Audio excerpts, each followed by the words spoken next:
Once upon a time, in a faraway land, lived a king, Stephen by name, and his lovely queen.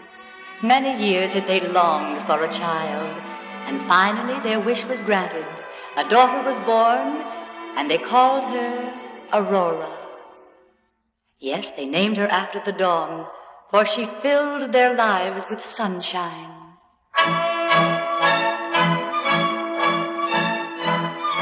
The king proclaimed a holiday throughout the land, so everyone in the kingdom might pay homage to the infant princess. From the city, from the villages and farms, came the rejoicing multitude. Across the great stone bridge and up the winding road to the castle they came. Knights in gleaming armor, standard-bearers with flying colors, and the happy subjects of the king, their voices raised in joyous song. Health to the princess, wealth to the princess, long live the Princess Aurora. Hail Aurora! Hail Aurora! Joyfully now to our princess we come, bringing gifts and all good wishes too. We pledge our loyalty anew. Hail to the Princess Aurora! All of her subjects adore her. Hail to the king, hail to the queen, hail to the Princess Aurora. Health to the princess, wealth to the princess, long live the Princess Aurora. Hail Aurora, hail Aurora.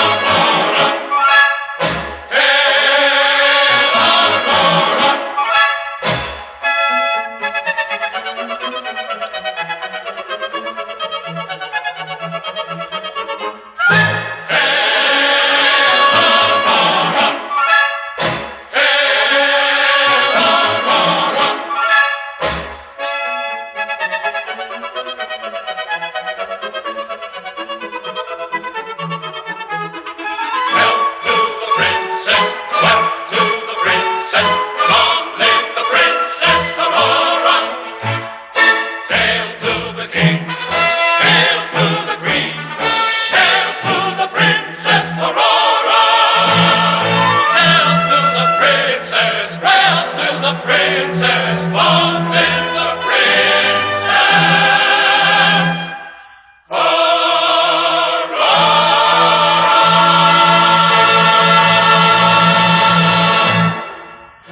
In the great throne room of the castle, King Stephen and his queen welcomed their lifelong friend, King Hubert, who was monarch of a neighboring kingdom. Fondly had these rulers dreamed that one day their kingdoms would be united, and now today their dream showed promise of becoming true. For today they would announce that Philip, Hubert's son and heir, would be betrothed to Stephen's child, Aurora. Suddenly, a golden shaft of sunlight appeared in the room. 3 sparkling balls of light floated down that changed to figures of the 3 good fairies, Flora, Fauna, and Merryweather. They had come to bring their gifts to the infant princess. Each of us the child may bless with a single gift, no more, no less, said Flora. Ah, little princess, my gift shall be the gift of beauty, beauty rare, gold of sunshine in her hair, lips that shame the red, red rose. She'll walk in springtime wherever she goes. And Flora waved her magic wand over the royal cradle. Tiny princess, said Fauna, my gift shall be the gift of song, melody her whole life long. Merryweather hovered nearby. Hers would be the last gift. Sweet princess, my gift shall be... There was a crash of sound. A mighty wind rushed through the room. A bolt of lightning split the air, and out of its flaming heart stepped the evil fairy, Maleficent. She was angry at not having been invited to the celebration, but at first pretended otherwise. To show I bear no ill will, said Maleficent, with a vengeful smile on her lips, I too shall bestow a gift on the child. Listen well, all of you. The princess shall indeed grow in grace and beauty, but before the sun sets on her 16th birthday, she shall prick her finger on the spindle of a spinning wheel and die. And when she had spoken, she disappeared in a burst of fire and smoke. Don't despair, your majesties, Flora tried to console the king and queen. Merryweather still has her gift to give. But Merryweather's powers were not strong enough to undo the full evil of Maleficent's curse. She could only change death to sleep. And from this slumber you shall wake, when true love's kiss the spell shall break. Immediately the king ordered all the spinning wheels in the kingdom to be burned. But the three good fairies knew this would not stop Maleficent. Secretly they devised a plan which they presented to the king and queen. They would disguise themselves as peasant women, raise the baby as a foundling child, and live in the woodcutter's cottage deep in the forest. Surely Maleficent, who never understood anything about love or kindness, would never suspect or find them there. And so it came to pass that for 16 years the princess lived safely with the three good fairies. She knew nothing of her royal heritage, nor of her rightful name. The fairies called her Briar Rose. Her only friends were the birds and the little animals of the forest.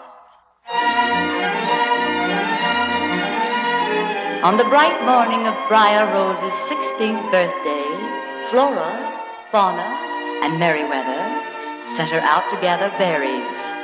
They must make the cottage festive. They must make a birthday cake. They must make a dress befitting a princess. And they wanted to make it all a happy surprise.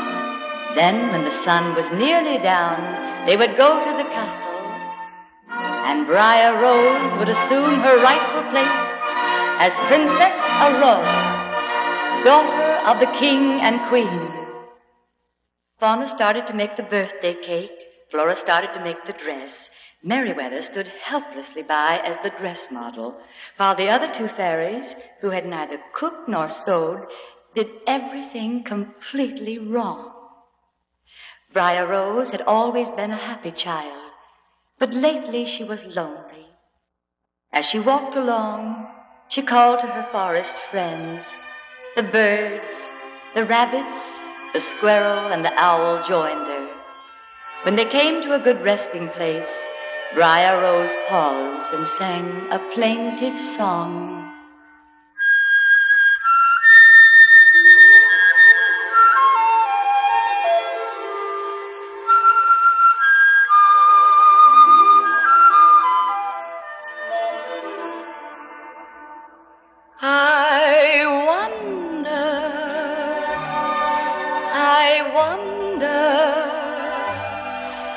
I wonder why each little bird has a someone to sing to, sweet things to, a gay little love melody. I wonder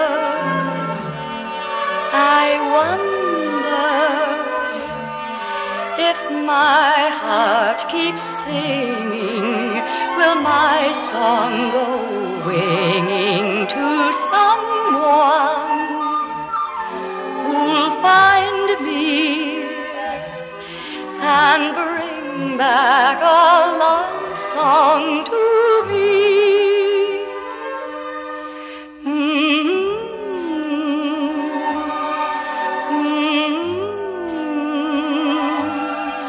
I wonder why each little bird has a someone to sing to, sweet things too. A gay little love melody.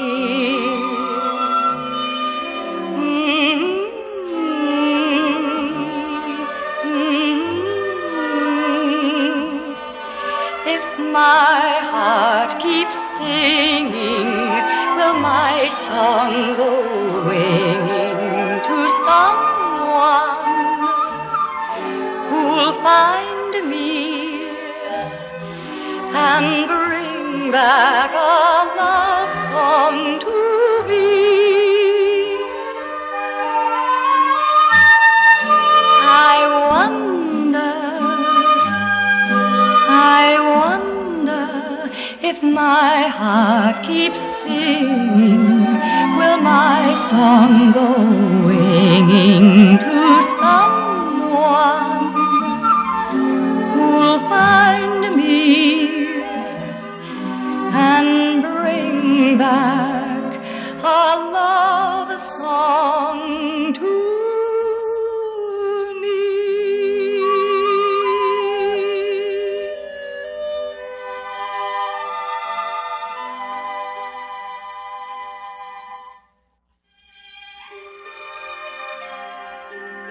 Why do they still treat me like a child? Briar rose and asked her little friends. They never want me to meet anyone. But I have met someone. He's tall and handsome and so romantic. Then she confessed it was only in her dreams. But they say if you dream a thing more than once, it's sure to come true. And I've seen him so many times, said the lonely princess. In another part of the forest, a young man was riding by. It was Prince Philip on his horse Samson. Philip heard the lovely voice. What is it, Samson? He asked his horse. Let's find out. Samson was not interested. But with the promise of an extra bucket of oats and a few carrots, he broke into a gallop. Suddenly he jumped over a big log and unseated the prince, who landed with a terrible splash in the stream. The prince got soaking wet. No carrots, said the prince, as he hung up his wet cloak and hat on the limb of a tree, took off his water-filled boots, and sat down to rest while they dried. Briar Rose's friend, the little squirrel, saw the cloak and the hat and the pair of boots. Slyly he motioned to his companions. Here was just what they needed to cheer up Briar Rose, a mock prince. The birds flew over and got the hat and cloak. The rabbits jumped into the prince's boots and brought them too. When they neared Briar Rose, they tried as best they could to look like a real prince. The owl wore the hat, the birds held up the cloak, and the rabbits hopped about in the boots. Oh! Briar Rose gasped, then quickly entered into the spirit of the fun. She curtsied prettily. Why, it's my dream, Prince. Your Highness, you know I'm really not supposed to speak to strangers, but we've met before. She started to dance, guiding the mock prince as she whirled about and singing all the while.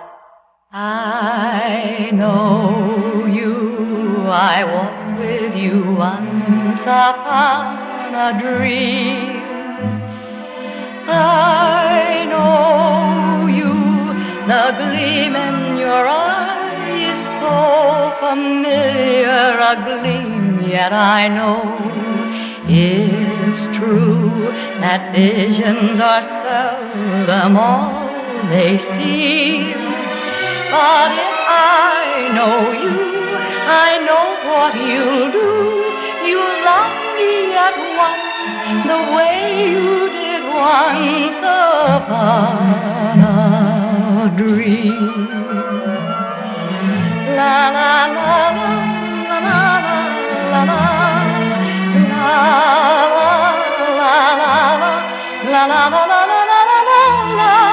la la la.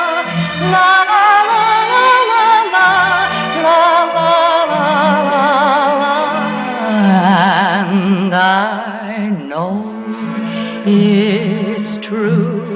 that visions are seldom all they seem. But if I know you, I know what you'll do. You'll love me at once, the way you did once upon a dream.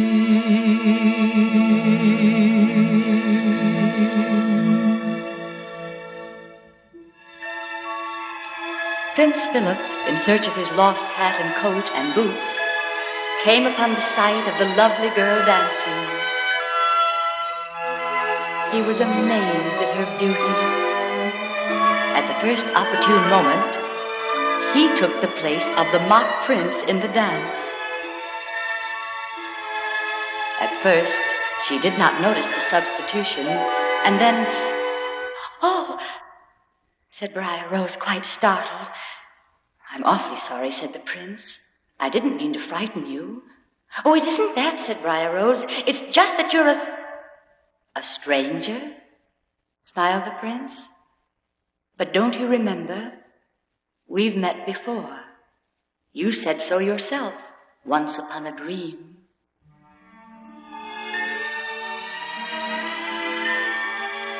And so they danced and sang, and they fell in love. But when the prince asked her name, Briar Rose realized that she did not know who he was either, and she started to run away. "When will I see you again?" the prince called after her. "Tomorrow?" "Oh, no. This evening. Her 3 dear guardians must meet him too at the cottage and the glen." But things had not been going well back at that cottage and the glen. Fauna's cake was a failure. Flora's dress was impossible. Merryweather decided they had had enough of this nonsense and went to get the magic wands that they had not used for all these 16 years. So Maleficent could not trace their whereabouts through their tiny sparkles. But now it seemed both necessary and safe. They closed the shutters of the windows. They locked the wooden doors. But they forgot to close the chimney flue. "Now you take care of the cake," said Flora to Fauna, "and I'll make the dress. You, Merryweather, clean the room. With our magic wands, it will be as easy as a smile."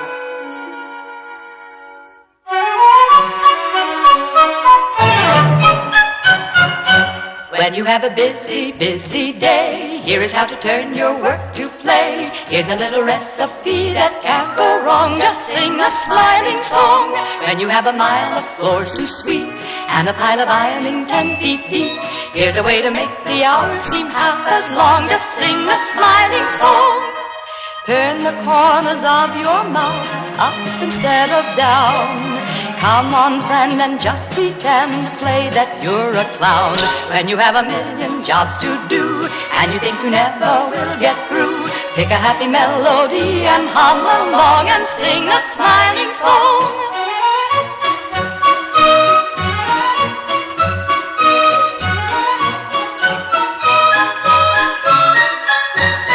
When you have a million jobs to do and you think you never will get through, pick a happy melody and hum along and sing a smiling song.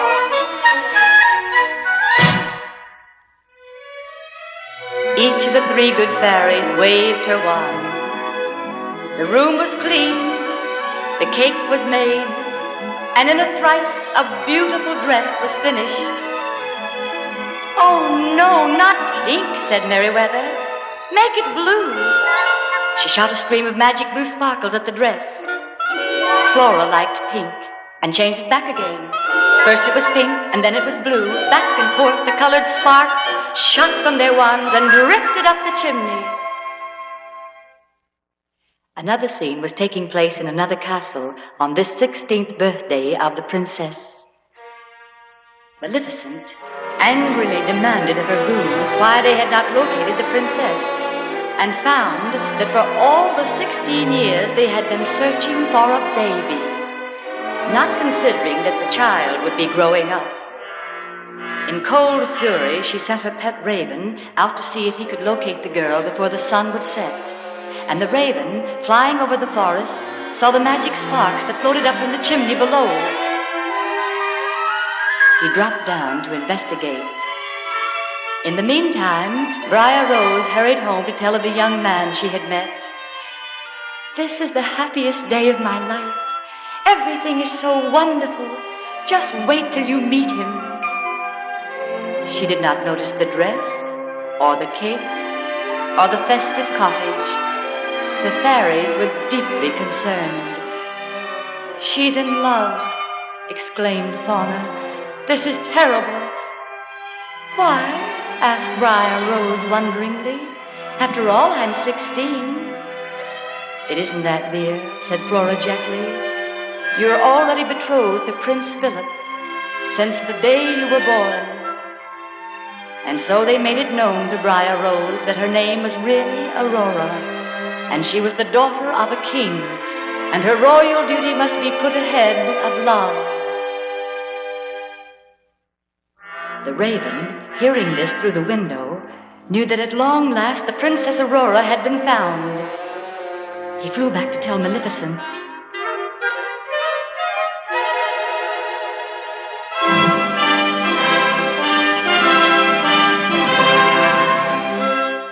At the castle of the king, all was in readiness for the return of the princess. A great feast was spread out on the banquet table. "Tonight we toast the future with something I've been saving for 16 years, said King Hubert. "The outlook is rosy. The future is bright. Our children will marry. Our kingdoms unite. Come now, the toast. Scumps!"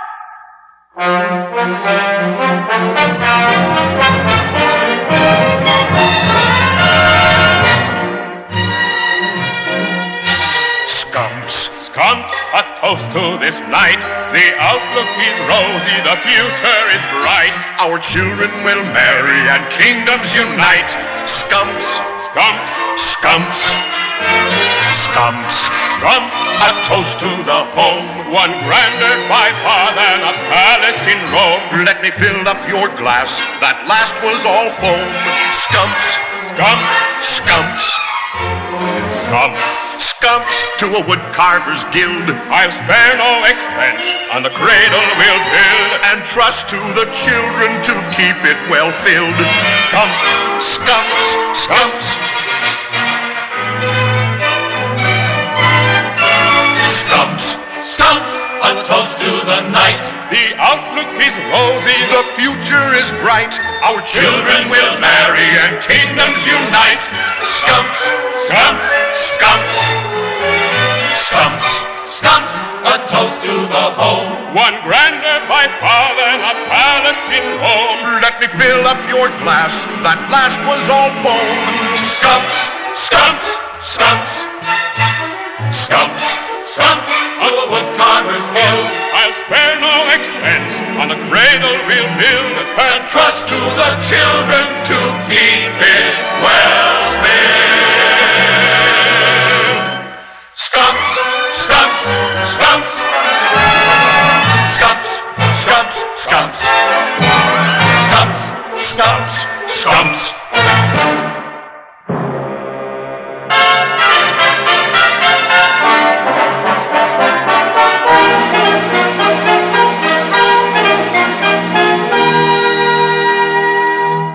The voice of the herald rang through the courtyard, announcing the arrival of His Royal Highness Prince Philip.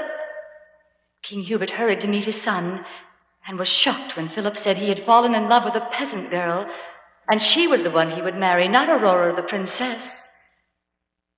"How will I ever tell Stephen?" asked King Hubert sadly.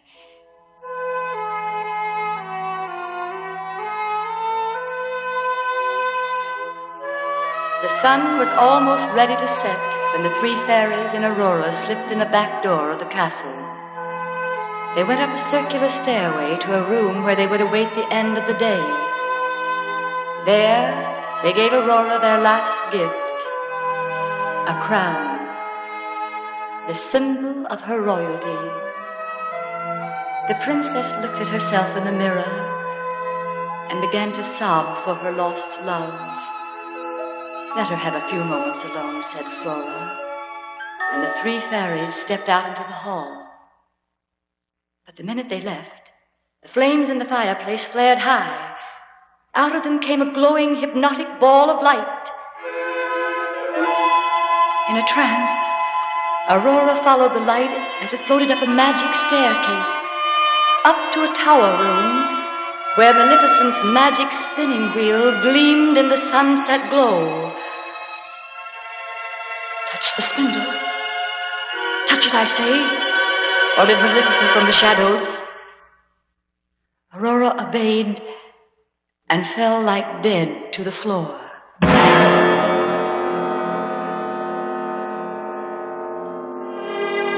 The three fairies were sad of heart when they found her. As they wept, they heard the herald cry, "The sun has set. Make ready to welcome your princess." But Flora and Fauna and Merryweather knew the princess would not appear. They decided that the kindest thing they could do would be to put the whole castle to sleep until she awakened.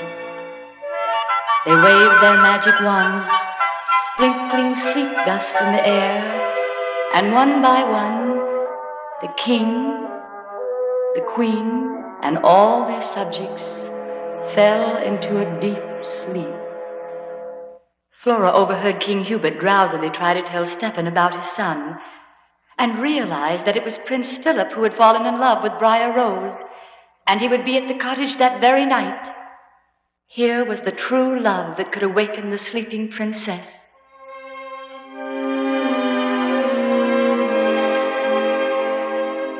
Quickly, the three fairies flew toward the cottage in the glen.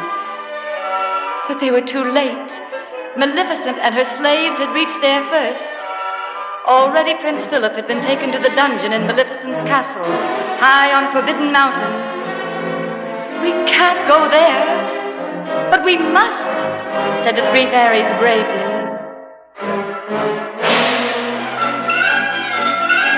There was great revelry in Maleficent's castle in celebration of her evil triumph. Maleficent taunted the prince, who was chained helplessly in her dungeon, and told him that the peasant girl was really the Princess Aurora, now asleep in the tower of her father's castle, and there to remain for 100 years. The three good fairies slipped into the dungeon and used their magic to free the prince from his chains. Flora armed him with the enchanted shield of virtue and the mighty sword of truth. For these weapons of righteousness will triumph over evil.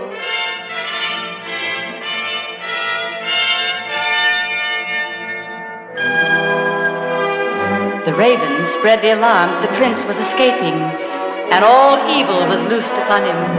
But neither lightning bolts nor falling cliffs could stop him. Maleficent conjured a thorn wall around King Stephen's castle. The sword of truth sliced it through. Maleficent turned herself into a flame-spewing dragon. The fairy's magic wand pointed out the dragon's heart. The prince threw his sword and hit the mark. In agony of death, the dragon fell over the edge of the cliff and dissolved into the black shape of Maleficent's cape on the ground, far below. Wearily the prince mounted his horse and rode toward the castle. Then, with reviving strength, he hurried up the stairs to the tower room, with Flora, Fauna, and Merryweather guiding him. He approached the sleeping princess and gently kissed her. Aurora opened her eyes and smiled. Instantly, the whole castle awakened too.